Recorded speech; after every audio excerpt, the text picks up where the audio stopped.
अपने आप में विश्वास जगाना होता है कि मैं इस काबिल हूँ, मैं कर सकती हूँ। जब हम ये ठान लेंगे ना, तब हमारे घर परिवार वालों को हमारा सहयोग करने को मजबूर होना पड़ेगा।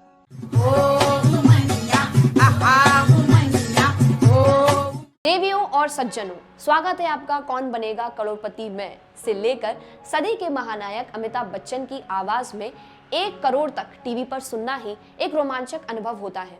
और फिर जिसने इसे हॉट सीट पर बैठकर जिया हो, उसके इस एक्सपीरियंस का अंदाजा सिर्फ वही बता सकता है।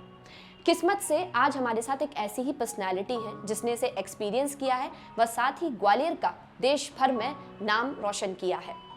बात सिर्फ केबीसी की नहीं है, बल्कि हालिया केबीसी विनर बनी गीता जी के विचारों ने भी लोगों को बहुत प्रभावित किया है। तो वुमनिया के इस एपिसोड में हम मिलने जा रहे हैं केबीसी सीजन 13 की हालिया करोड़पति बनी श्रीमती गीता कौर जी से। गीता जी, सबसे पहले तो आपका बहुत बहुत स्वागत है वुमनिया के इस एपिसोड में। धन्यवाद। और सबसे पहले हमारी पूरी ग्वालियर वुमेन की टीम की ओर से आपको बहुत सारी शुभकामनाएं। अपने ग्वालियर का जो नाम है वो और ज्यादा ऊंचा कर दिया। धन्यवाद। मुझे भी खुशी हो रही है कि कम से कम हमारे प्रदेश को एक अच्छे रूप में देखा जाएगा। जब भी बात चलेगी तो हमारे मध्य प्रदेश को पहले बहुत खराब उसमें देखा जाता था। मुझसे भी जब मैं वहाँ जा रही थी तो लोग कहते थे, अच्छा आप भीलमुरैना से आए हो, आप चंबल के क्षेत्र से हो। तो अब मेरी पहचान ये होगी कि हाँ, वहाँ की तो गृहिणी में भी इतनी काबिलियत है कि वो केबीसी के मंच पे बैठ के इतनी बड़ी राशि जीती अपने ज्ञान के द्वारा।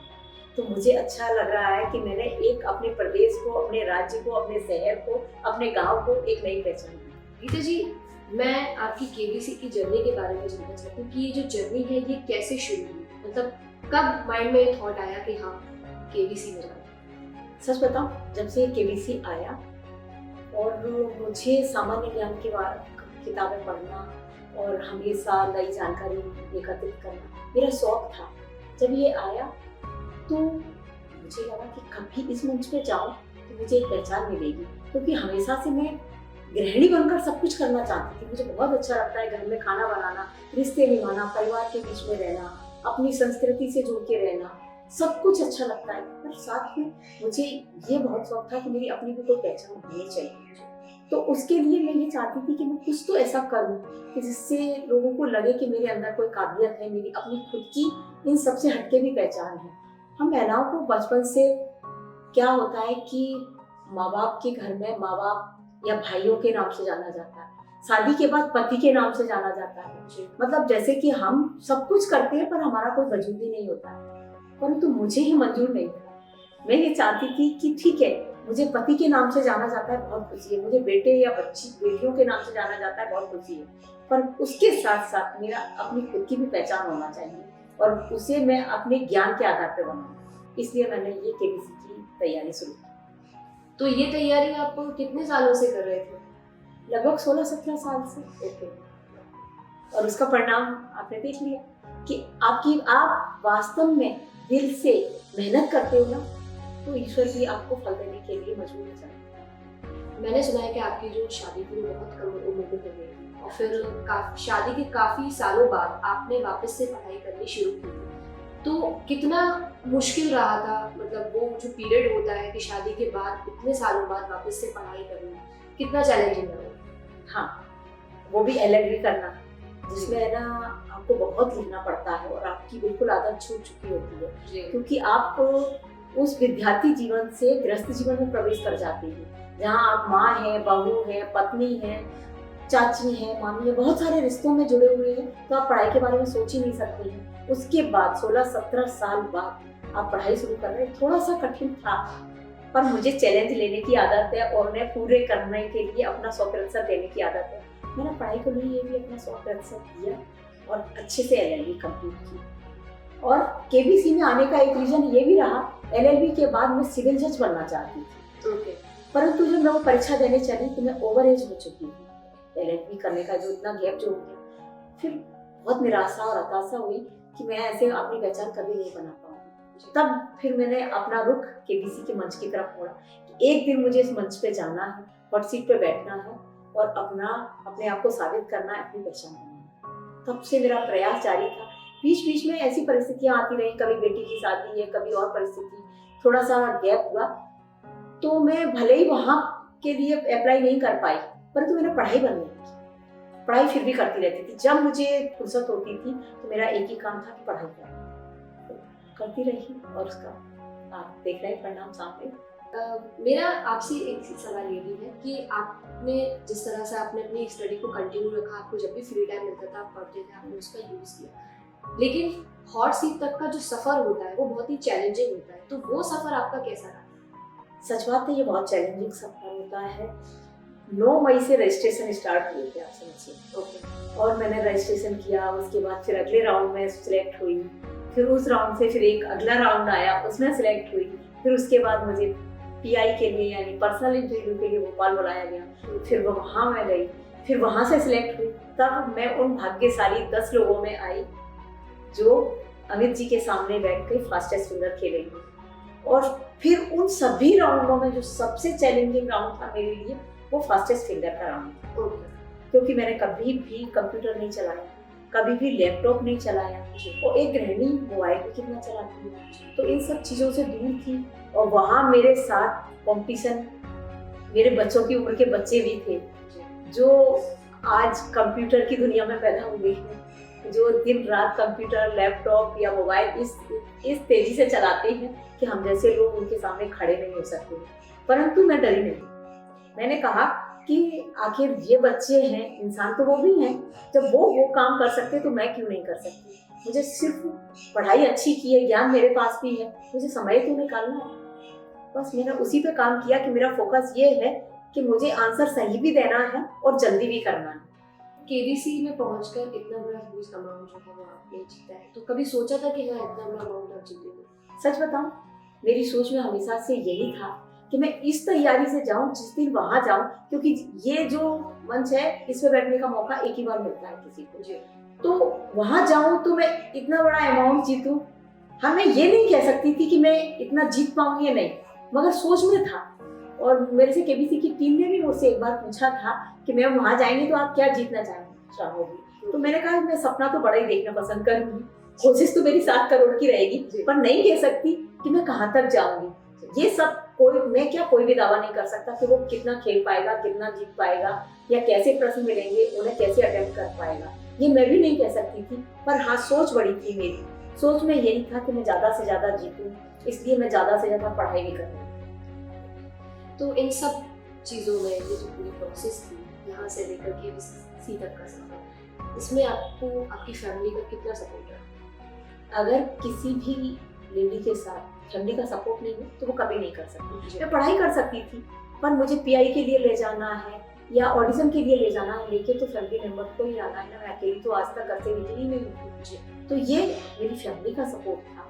मेरी दोनों बेटियां, मेरा बेटा, मेरे हस्बैंड और मेरे दोनों दामाद, सभी का सहयोग था।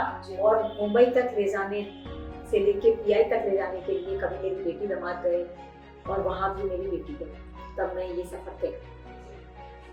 हम जिस तरह के समाज में रहते हैं उस समाज में औरतों को जो है इतना पावरफुल नहीं समझा जाता है। हालांकि अब नजरिए बदल रहे हैं, लेकिन आप जिस तरह के लोगों के बीच में आप रहते होंगे, तो उन महिलाओं के बीच में से ये सोच लेकर के आगे बढ़ पाना कि हाँ आपको इस मुकाम को हासिल करना है, आपको केबीसी में जाना है, तो वो आप वहां से वहां तक कैसे पहुंचे? सच बताऊं, सबसे पहले इंसान को खुद दृढ़ निश्चय करना होता है, अपने आप में विश्वास जगाना होता है कि मैं इस काबिल हूँ, मैं कर सकती हूँ।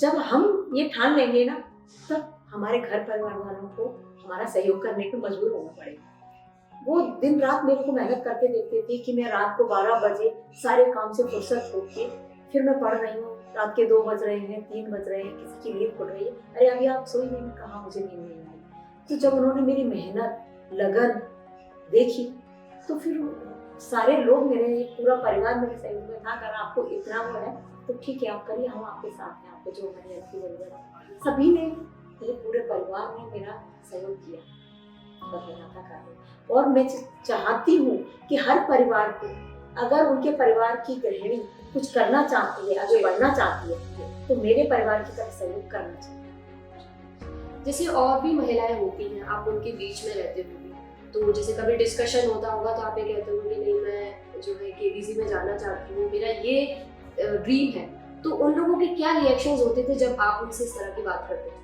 आज तक मैंने किसी से नहीं किया, क्योंकि क्या होता है, आपके ठीक है 90% लोग अच्छे हैं या 99% लोग अच्छे हैं, तो 1% खराब भी होते हैं जी। कई बार 99 अच्छे की बात आपको नहीं चुभती है और उस एक खराब की बात आपको चुभ जाती है। इसीलिए मैं क्या करना चाहती हूँ, मैं मुंह से बोलना नहीं चाहती थी, मैं ये सोचती थी, मेरी सोच में भी था, और मैंने इस बार मैंने उनकी टीम से भी कहा था कि मैं सबको सरप्राइज करना चाहती हूँ, इसलिए मैं नहीं चाहती कि मैंने क्या जीता है, आप क्या मना करेंगे, मैं खुद किसी को नहीं बताना चाहूंगी जब तक आपका प्रोमो नहीं है, क्योंकि अलग अलग नजरिया रहता है लोगों का। उसका नजरिया रहता है, अरे तो घर परिवार संभालती है, एक ठीक है, एक साधारण गृहिणी है, ये क्या कर सकती है, ठीक है, लोगों के अलग अलग नजरिए। और आज भी 1% ही, वो खराब लोग आज भी 1% हैं जो आज भी जिन्हें ये लग रहा है कि मैंने इतनी आसानी से 1 करोड़ रुपए कैसे जीत लिए।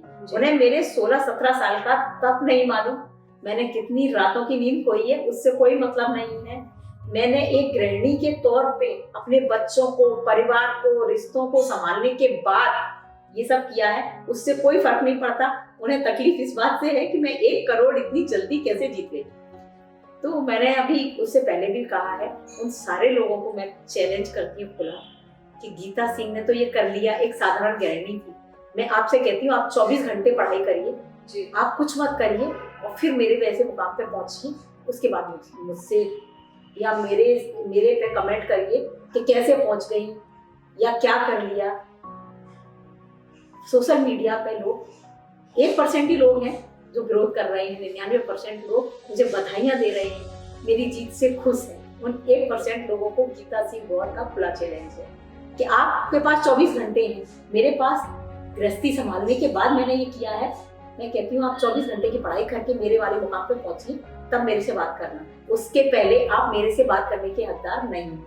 गीता जी, फैमिली का सपोर्ट आपको रहा, लोगों ने आपको सपोर्ट किया और आप वहाँ तक पहुंचे, आपने इतना ह्यूज अमाउंट आपने जीता, तो उस अमाउंट को लेके अब आपकी क्या प्लान है? मैं आपको पहले भी सभी को एक ही बात कही है कि मैं शादी में व्यस्त हूँ। अच्छा। और अभी शादी की तैयारी कर रही है, अमाउंट आने में भी बहुत समय लगेगा जी। अमाउंट इतनी जल्दी नहीं आता है जी। और अभी अमाउंट के बारे में बिल्कुल नहीं सोचा है। अभी सिर्फ जीत के जश्न को मना रहे हैं सारे लोग। जगह जगह मुझे बहुत खुशी हो रही है, जगह जगह मुझे ना बुलाया जा रहा है, वहाँ सम्मानित किया जा रहा है। आज शाम को भी मुझे जाना है, कल भी जाना है। हर रोज मुझे मेरे अपने बीच के लोग, मेरी फ्रेंड्स, मेरे रिलेटिव और बहुत सारे लोग ऐसे हैं जिनको मैं ज्यादा अच्छे से जानती भी नहीं हूँ, मगर वो मेरी जीत से इतने खुश हैं और उन्हें ये लग रहा है कि एक साधारण सी गृहिणी ने हमारे प्रदेश को एक अलग पहचान दी है। ठीक है, जो मुझसे पहले जो बच्चा जीता 19 साल का, वो यूपीएससी की तैयारी कर रहा है, मतलब उसका टोटल फोकस जनरल नॉलेज की तरफ था और मेरा टोटल फोकस अपने परिवार को संभालना, उनके लिए खाना बनाना, सबकी इच्छाओं का ख्याल रखना, इस पे था। उसके बाद मैंने ये तैयारी करके यहाँ तक पहुंची हूँ, तो लोग इसको सराह रहे हैं जी। तो अभी फिलहाल मैं उसी के बारे में सोच रही हूँ, जब पैसा आएगा तो पूरा परिवार बैठ के डिसाइड करेंगे कि हमें कहाँ और कैसे खर्च करना है। मैंने कहीं एक आपका एक स्टेटमेंट पढ़ा था कि आपने जब अपनी बेटियों की शादी की तो आपने कन्यादान नहीं किया। तो कन्यादान, जो कि हमारे देखा जाए हिंदू रीति रिवाज के अनुसार एक बहुत बड़ी रस्म होती है, जो कि बहुत जरूरी भी होती है, लेकिन आपने उस रस्म को ठुकरा कर ये कहा कि नहीं, लड़की कोई दान करने की चीज नहीं होती है, आपने कन्यादान नहीं किया। तो इसके पीछे का कारण क्या है? और जब आपने अपनी फैमिली के लोगों से डिस्कस किया कि नहीं मैं ये कन्यादान ये रस्म नहीं करूंगी, तो उनके क्या रिएक्शन? मैंने ना तो कोई रीति रिवाज तोड़ी, ना ही किसी परंपरा के अगेंस्ट करी हूँ। क्यों? हमारे जीवन में 16 संस्कार होते हैं, विवाह भी एक संस्कार है। मैंने अपनी बेटी का पारिग्रहण संस्कार किया है, वह कायदा हाथ पीले किए हैं और उसके लिए उसका हाथ एक योग्य वर के हाथ में सौंप के उसको योग्य जीवन साथी दिया। सिर्फ दान हम महिलाओं के साथ क्यों जोड़ा गया? मुझे तकलीफ अपने लड़की, जब मैं खुद एक बेटी थी और मेरा दान किया जा रहा था, उस समय मैं अपने पिता के सामने, क्योंकि हमारे कुछ ऐसे संस्कार थे कि हम नहीं बोलते थे। मेरी शादी हुई थी तो मैंने अपने पति को देखा तक नहीं था। हमारे समय में ऐसे शादी होती थी, घर वाले रिश्ता पक्का कर देते थे और हम खुशी खुशी रिश्ते को मान लेते थे। मैंने और मेरे पति ने, हम लोगों ने आपस में एक दूसरे को देखा तक नहीं था, हमारी शादी ऐसी हुई थी। पर मुझे तकलीफ हुई थी उस समय कि हमें कोई वस्तु जिसे उठा के दान कर दिया किसी को, मतलब आप किसी को दान कर देते हो यानी आपका हक हमेशा से उस पर खत्म हो गया जी। तो हमने जिस जिगर के टुकड़े को अपने खून से सींच के 9 महीने अपनी कोख में मैंने रखा है, उसे पाल पोस कर बड़ा किया है, हम दूसरे परिवार को संभालने के लिए उसे दूसरा घर दे रहे हैं, दूसरे के घर की शोभा बनाने को भेज रहे हैं, गृह लक्ष्मी बनेगी, वो वहां रहेगी, परंतु हम माँ बाप होने का हक खत्म नहीं करना चाहते। इसलिए मेरी सोच ये थी कि हम अपनी बेटी का दान नहीं करेंगे। जब ये बात मैंने अपने पति के सामने रखी कि मुझे बेटी के तौर पे खुद को खराब लगता था तो मैं अपनी बेटियों को नहीं करना चाहती, तो बोले बहुत अच्छी बात है, मैं भी नहीं चाहता। मेरी बेटियां कल भी मेरी अपनी थी, आज भी हैं, और जब भी उनको एक आवाज लगाएंगी हम माँ बाप के तौर पे उनके पीछे खड़े मिलेंगे। तो इसी सोच के साथ मैंने ना सिर्फ दान नहीं किया है, पारिग्रहण संस्कार किया है, जीतती है। बहुत बहुत अच्छी सोच है और मुझे लगता है कि आज के इस वक्त में समाज के हर व्यक्ति को इस तरह की सोच रखनी चाहिए, खास करके महिलाओं के मामले में, क्योंकि जो गीता जी का मानना है कि भाई लड़की कोई दान करने की चीज नहीं होती, हालांकि ये एक हिंदू रीति रिवाज जो कि माना जाता है, लेकिन फिर भी कहीं ना कहीं इस तरह की सोच हम सबके बीच होनी चाहिए, हम सबके लोगों में होनी चाहिए। गीता जी, जब केबीसी पे वापस आते हैं, आप जब अमित जी के सामने बैठे थे, जो कि अमित जी की बड़ी हस्ती है, तो उनके सामने जब आप बैठे होंगे तो पहली बात तो मन में कुछ कौतूहल सा हो रहा होगा, दूसरा ये कि जैसे जैसे पड़ाव बढ़ रहा होगा, क्वेश्चन का प्रेशर अलग, तो कैसे उस पूरी सिचुएशन को आपने हैंडल किया एक साथ? सच बताऊं, मेरा डर फास्टेस्ट फिंगर्स खेलने के बाद जब मेरा नाम अनाउंस हुआ कि गीता सिंह गौर को हॉट सीट पे बैठने के लिए सिलेक्ट हुई है, बस वहीं खत्म हो गया। उस सीट पे ही छोड़ गई थी अपने सारे डर को, और अमित जी के सामने बैठी थी ना तो निर्भीक होकर बैठी थी। मेरे अंदर डर नहीं था, क्यों? मेरे सालों साल की मेहनत थी और मुझे ये लग रहा था कि आज उस मेहनत को, आज मेरी मेहनत सफल हो गई है और आज अपने आप को प्रूफ करना है कि हाँ, ये गृहिणी यहाँ बैठ के क्या करती है। अगर मैं डर जाऊंगी तो मुझे जो याद है वो भी मेरे दिमाग से निकल जाएगा। अक्सर लोगों के साथ यही होता है, बहुत पढ़ाई करके आते हैं और अमित जी के सामने जाके वो डर जाते हैं, और जब वो डर जाते हैं हम, तो हमें जो बहुत अच्छे से आता है हम वो भी भूल जाते हैं। तो मैंने अपने डर को वही छोड़ दिया था, उस कुर्सी पे छोड़ दिया था जहाँ से मैंने फास्टेस्ट फिंगर को पास किया, और अमित जी के सामने निर्भीक होकर बैठी, बिल्कुल कॉन्फिडेंट होके कि हाँ मुझे। शायद जिसने मेरा गेम देखा होगा वो हर किसी ने मेरे को यही कहा है कि आपके अंदर डर नहीं था, इसलिए आप इतना अच्छा खेल पाए, और ये बात सच है। मैं यही कहना चाहती हूँ, जो भी हॉट सीट पे जाए सबसे पहले अपने डर को उस सीट पे छोड़ जाए जिससे उठ के गया। बिल्कुल बिल्कुल, सभी को खेल पाएगा। गीता जी, गृहिणी आप हैं, एक माँ हैं, और साथ ही साथ अब आप केबीसी की विनर भी, तो इतने सारी जो चीजें हैं, इतने सारे रोल कैसे मैनेज करते थे? बहुत अच्छे से, और मैं नानी भी हूँ, मेरी बड़ी बेटी के 2 बेटियां हैं, तो मैं नानी भी हूँ और सास भी हूँ, सभी हूँ, पर है ना, मैंने हर रिश्ते का जो जगह होती है, जो अहमियत होती है, उसको बाकायदा समझा और उसको उसी तरीके से निभाया है। और मैं खुश नसीब हूँ कि मेरे परिवार में किसी भी रिश्ते को मुझसे कोई शिकायत नहीं है। केबीसी का कोई एक ऐसा लम्हा, कोई ऐसा पल जो आपको हमेशा याद रहेगा? वो पल जिसमें मैं फास्टेस्ट फिंगर्स क्लियर किया था, जब मैं आंसर दे रही थी, उस बार मैं कॉन्फिडेंट थी और मेरे अंदर पता नहीं कहां से इतना आत्मविश्वास आ गया था कि मैंने अपनी बेटी को बोला, अगली बार में मैं आ रही हूँ। वो बोली, मम्मा आप बहुत घबराई हुई हो और आप नर्वस भी हो रही हो, तो आप कोई बात नहीं, आज नहीं आ पाओगी, नेक्स्ट डे आओगी। मैं कहा नहीं, मैं इस बार ही आऊंगी। और भगवान की दया से बस मेरे को दिमाग में ये चल रहा था कि बस क्वेश्चन इजी नहीं है, बहुत इजी क्वेश्चन आते हैं तो कंपटीशन खत्म हो जाता है, फिर वो केवल उनका हो जाता है जो टाइम निकाल पाते हैं। जब क्वेश्चन टफ थोड़ा आता है तब मेन कंपटीशन, हाँ, तब आदमी को सोचना पड़ता है। तो मेरे दिमाग में ये था और किस्मत से एक ही क्वेश्चन इजी मिला और बाकी टफ मिले, तो इजीली हो गया मेरे लिए समय निकालना। वो समय निकालना वो मेरे लिए बड़ा यादगार पल था, सबसे कठिन राह थी मेरे लिए, वही मेरे लिए जीवन का सबसे कठिन पल था जिसे मैंने बड़े अच्छे से पार कर दिया। मेरा आपसे आखिरी सवाल कि एक ऐसे सवाल नहीं, इसे हम एक संदेश कह सकते हैं, क्योंकि जो और भी महिलाएं हैं ग्वालियर की जो कि कुछ करना चाहती हैं, आगे बढ़ना चाहती हैं, लेकिन किसी न किसी बाउंडेशन की वजह से पीछे हो जाती हैं, तो उन महिलाओं के लिए और उनकी परिवारों के लिए आप क्या संदेश देना चाहोगे? देखो, सच बताऊं, एक तो मेरे यहाँ पहुंचने से बहुत सारे वो परिवार जो अपने घर की महिलाओं को बाहर नहीं निकलने देना चाहते थे, वो परिवार भी एक बार सोचने को मजबूर हो गए हैं कि जब मेरे जैसी गृहिणी वहां तक पहुंच के 1 करोड़ जीत सकती है, तो क्यों ना हम अपने घर की बहू बेटियों को भी आगे बढ़ाएं।